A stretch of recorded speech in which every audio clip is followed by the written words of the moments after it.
Assalamualaikum warahmatullahi wabarakatuh.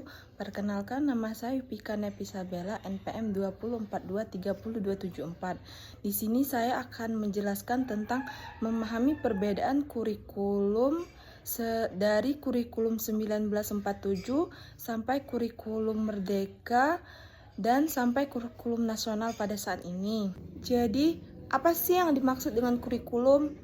Jadi kurikulum itu merupakan seperangkat atau suatu sistem rencana dan pengaturan mengenai bahan pengajaran yang dapat dipedomani dalam aktivitas belajar mengajar. Intinya, kurikulum itu adalah rencana pembelajaran. Selanjutnya ada fungsi kurikulum. Fungsi kurikulum adalah untuk mencapai tujuan pendidikan dan meningkatkan kualitas pendidikan. Ada beberapa cara. Yang pertama, menjamin kualitas pendidikan. Yang kedua, menyesuaikan dengan kebutuhan masyarakat dan dunia kerja. Yang ketiga, meningkatkan proses pembelajaran. Yang kelima, memberikan arah dan fokus pada pembelajaran. Ada beberapa jenis kurikulum di Indonesia. Yang pertama itu adalah kurikulum 1947. Kurikulum 1947 adalah kurikulum pertama yang digunakan di Indonesia setelah Merdeka. Nah, jadi kurikulum ini lebih mengutamakan pendidikan watak dan sikap daripada kognitif. Selanjutnya ada ciri-ciri kurikulum 1947. Yang pertama, lebih menekankan pada pendidikan watak sikap seperti kesadaran bernegara dan bermasyarakat. Yang kedua, materi pembelajarannya dihubungkan dengan kejadian atau kehidupan sehari-hari. Dan yang ketiga, perhatian terhadap kesenian dan pendidikan jasmani. Yang keempat, lebih mengutamakan watak para murid daripada kecerdasannya.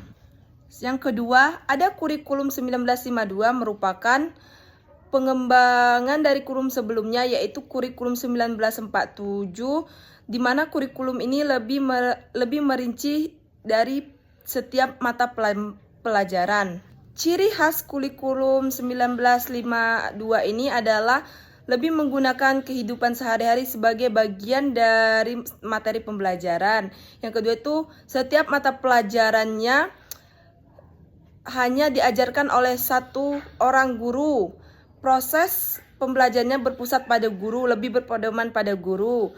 Dan siswa itu ditempatkan sebagai objek yang harus menerima informasi sebanyak-banyaknya yang telah disampaikan oleh guru. Selanjutnya kurikulum yang ketiga yaitu kurikulum 1964 atau kurikulum Rejana Pendidikan 1964. Kurikulum 1964 ini pasca Wardana berfokus pada pengembangan daya cipta, rasa, karsa, karya, dan moral. Ciri-ciri kurikulum 1964 ini yang pertama berfokus pada pengembangan pasca Wardana, yaitu moral, kecerdasan emosional, keterampilan praktis, dan jasmani. Dan yang kedua, ada metode pembelajarannya adalah gotong royong dan lebih terpimpin. Dan yang ketiga, hari Sabtu dijadikan hari untuk kegiatan ekstrakurikuler. Yang keempat itu tujuannya lebih memberikan pengetahuan akademik kepada siswa sekolah dasar.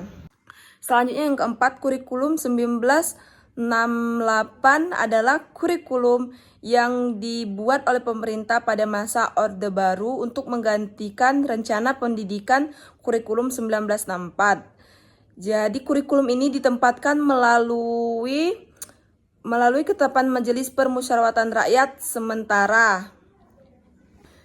Jadi tujuan kurikulum 1968 ini yang pertama membentuk manusia Pancasila sejati, kuat, dan sehat jasmani. Dan yang kedua, mempertinggi kecerdasan, keterampilan, serta keyakinan budi pekerti dan keyakinan beragama. Dan yang keempat itu mengembangkan pengetahuan. Selanjutnya yang kelima, kurikulum 1975. Kurikulum 1975 adalah kurikulum baru yang digunakan di Indonesia pada tahun 1970-an. Kurikulum ini bertujuan untuk membentuk perilaku siswa secara psikologis maupun efektif dan efisien.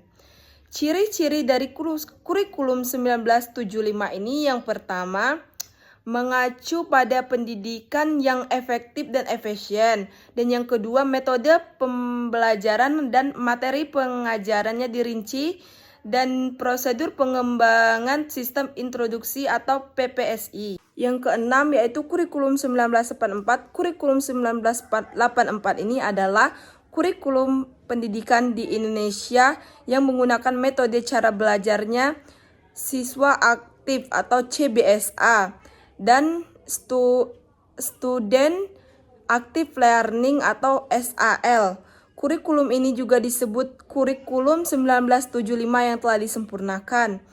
Berikut ciri-ciri kurikulum 1944. Yang pertama itu menggunakan pendekatan spiral dalam mengemas materi pembelajaran. Yang kedua, berorientasi pada tujuan instruksional. Yang ketiga itu adalah menggunakan proses skill approve.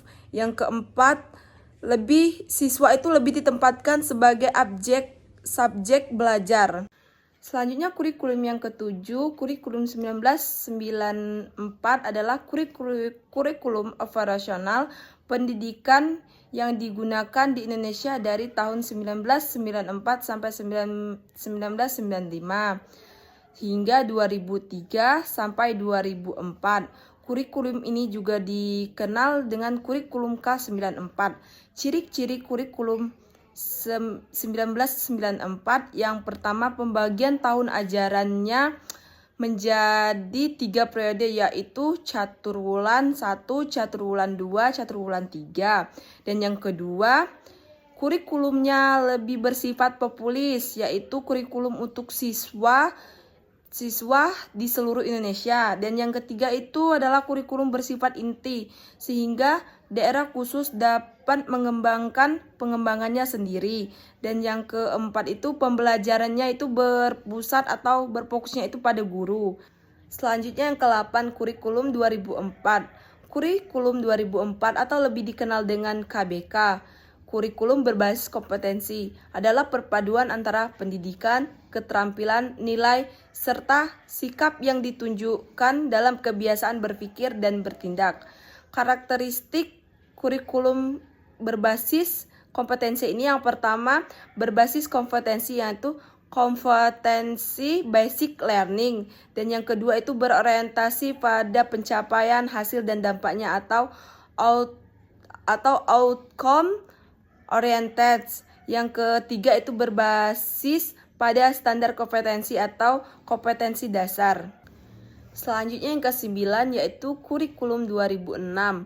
Kurikulum 2006 ini atau kurikulum tingkat satuan pendidikan atau KTSP adalah kurikulum operasional yang diterapkan pada tahun 2006.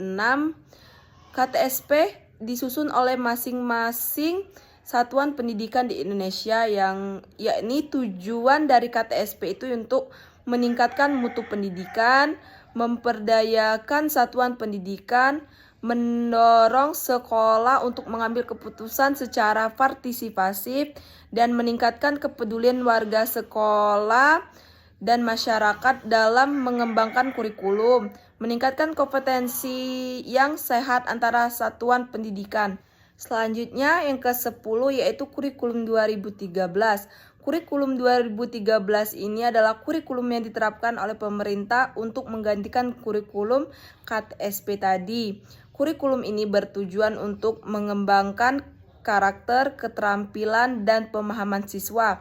Ciri-ciri karakteristik dari kurikulum 2013 ini yang pertama menggunakan pendekatan saintifik, yang kedua itu menggunakan mata pelajaran yang terpadu, yang ketiga menggunakan penilaian yang autentik, dan yang keempat menekankan pada pembelajaran yang aktif, kreatif, dan menyenangkan. Selanjutnya yang 11 yaitu kurikulum merdeka atau kurikulum yang kita gunakan pada saat ini baik di bangku kuliah, baik di bangku SMA maupun SMP dan SD sekolah dasar lainnya. Ya, ini kurikulum merdeka adalah kurikulum yang memberikan keluasan kepada peserta didiknya atau mahasiswanya dan pendidik untuk menentukan cara belajar. Kurikulum ini diluncurkan oleh Kemendikbud pada Februari 2022. Tujuan kurikulum merdeka ini adalah yang pertama meningkatkan kualitas pembelajaran dan yang kedua itu memberikan pemulihan krisis pembelajaran akibat pandemi COVID-19 dan yang ketiga itu mengembangkan kompetensi peserta didik. Yang keempat mengembangkan soft skill dan karakter. Yang kelima itu lebih membangun kemandirian siswa. Selanjutnya, kurikulum ke-12 atau kurikulum terakhir yaitu kurikulum nasional. Kurikulum nasional ini lebih berpedoman pada pembelajaran yang ditetapkan pemerintah untuk seluruh siswa di Indonesia. Kurikulum nasional berlaku untuk semua jenjang pendidikan mulai dari PAUD, SD, SMP, SMA, dan SMK. Dan tujuan dari kurikulum nasional ini adalah yang pertama itu menjaminkan kualitas pendidikan yang merata bagi seluruh siswa di Indonesia. Yang kedua itu menentukan mata pembelajaran yang harus dipelajari, menetapkan tujuan pembelajaran, mengarahkan metode pengajaran, serta mengembangkan keterampilan dan pengetahuan yang spektif untuk negara.